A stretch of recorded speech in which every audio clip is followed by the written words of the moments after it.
Hey guys, Donny of Daytona here, and I got an amazing video for you. What I'm going to go over, some of you have seen this uh, demo I've done before, but this is new. I just filmed this morning in this low-lining fog that happened to be out. I took the time and edited the video throughout the day so I could bring you the edited version with me narrating through it. So what we're talking about today is local sun projections from the sun that I can not only get above but get in the middle of with my drone because the conditions are right. And judging by the conditions, it looks like they were trying to prevent this from happening by the localized chemtrails over the sun. But you're going to see all of that and more in this local sun projection validation, because these things are only created by a local sun. So let's do this. Doing a little flying here for a minute as we get the drone to the right area. Basically, it's just away from some of the houses because I'm going to be going above some fog and visibility gets a little harder. So having it a little ways away from obstruction, I can see it better as it goes up. And I want to keep an eye on it because that is the law. Abide by the FAA rules for droning. It gives you an advantage like no other. So here's the advantage that you came here for. I'm going to show you the most incredible thing, and basically it's a localized sun projection. So let's talk about that for a minute. A sun 93 million miles away, supposedly to that model, gives light to half the planet at a time because of rotation and wrapping around the sun or whatever. And I don't discredit anything. Like I said, I get all my eggs from different baskets. I have a degree in science. Before the economic crash of 2008, I was an electrical engineer. I used to build electronic circuits. I know a lot about digital logic. I know a lot about every theory under the chemistry electronic genre. Pythagorean's theorem, Ohm's law, all these fundamental laws that were created about the chemistry of electronics. I'm aware. I'm certified, I'm educated, and I worked in that field for a long time. So I'm definitely not anti-science. I'm just anti-wrong cosmology, because not only do I believe in God, but I believe in the creation narrative. I believe that we live in a terrarium that was created for us. And I'm going to show you the best way to describe and show that the creation narrative is correct is that the best, easiest way to target is the localized sun and the localized moon. A localized sun, back to the 93 million miles away, if you believe in that model, it gives light to half the planet. So any projections that filter through the atmosphere and sky should not be finite and centralized. You shouldn't see projections of the imprint of a sun unless it was closer to the atmosphere it was projecting light to. So if the atmosphere is creating a focalized beam, then it would only be able to do that if the sun was just on top of the atmosphere, not 93 million miles away. Basically what I'm saying is a light source that gives light to half the planet at a time cannot create localized projections like the one I'm basically seeing, you're seeing in the background, but I'm waiting until it gets a little brighter so it's a little easier to see. Now, when I get inside the fog, what I'm about to do is fly into a huge halo. It has a targeted center. My back will be facing it. And what we're seeing right here, I'm already showing you it. The sun is to my back. The camera lens is away from the sun, so it can't be any type of lens flare. What we're looking at here is the targeted center of the projection right here.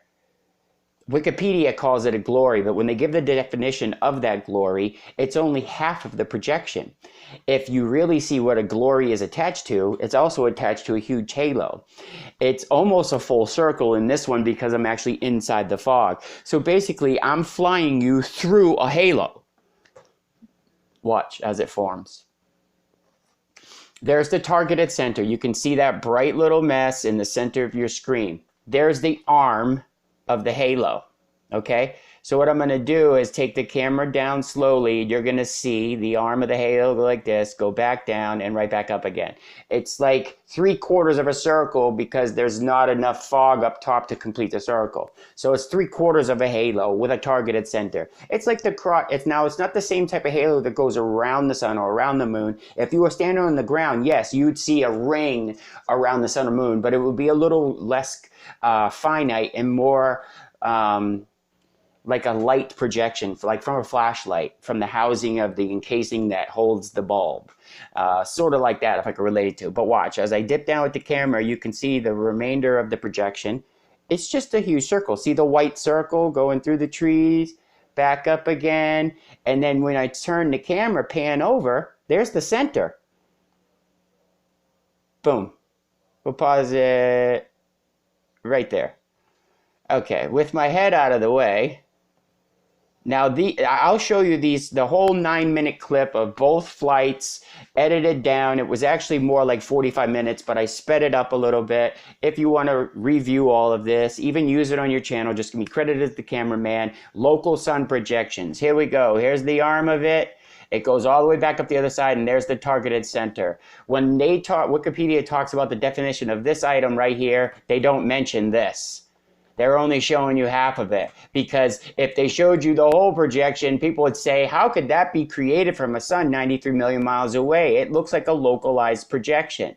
And you know why it looks like that? Because it is, guys. It is a localized projection. So let's move that out of the way. Let's ride a little bit more, and you will see. Look at that. Going down. Look at that huge halo. 500 feet above the ground. In dense fog, projections from a localized sun.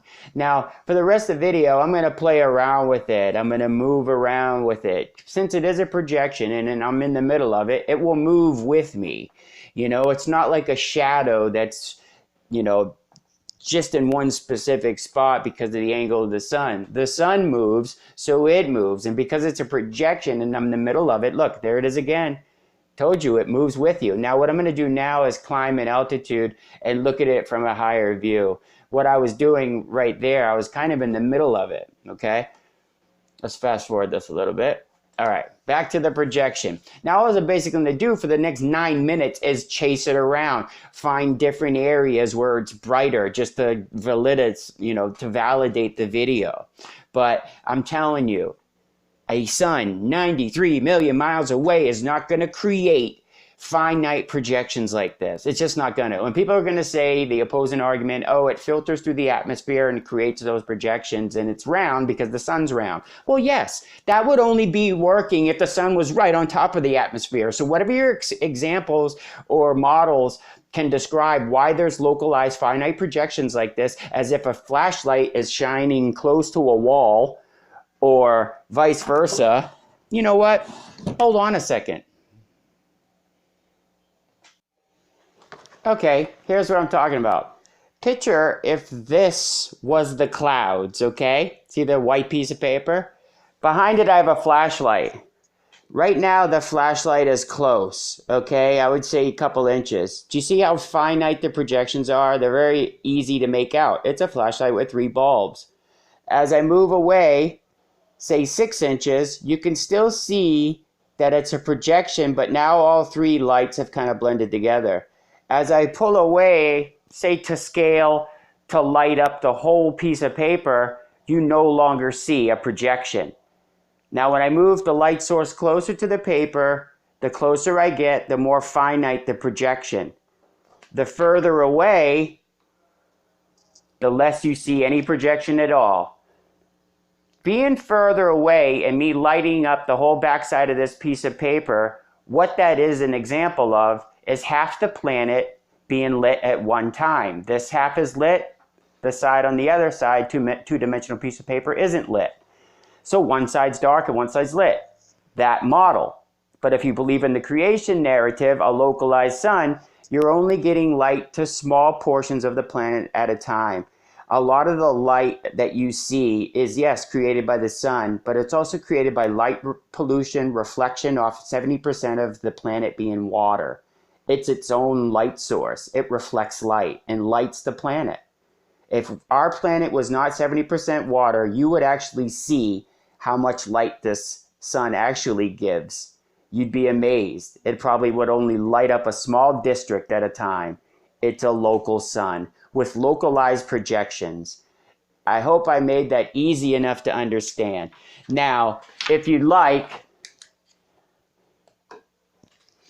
I'd appreciate it if you watch the rest of the video, look for the projections yourself. Some of them are inside the fog, but it's always when my back is facing the sun, not when I'm facing directly at the sun, when I'm facing away from it. And as always, you be the judge, but something 93 million miles away lights half the planet at a time and could not create localized finite projections.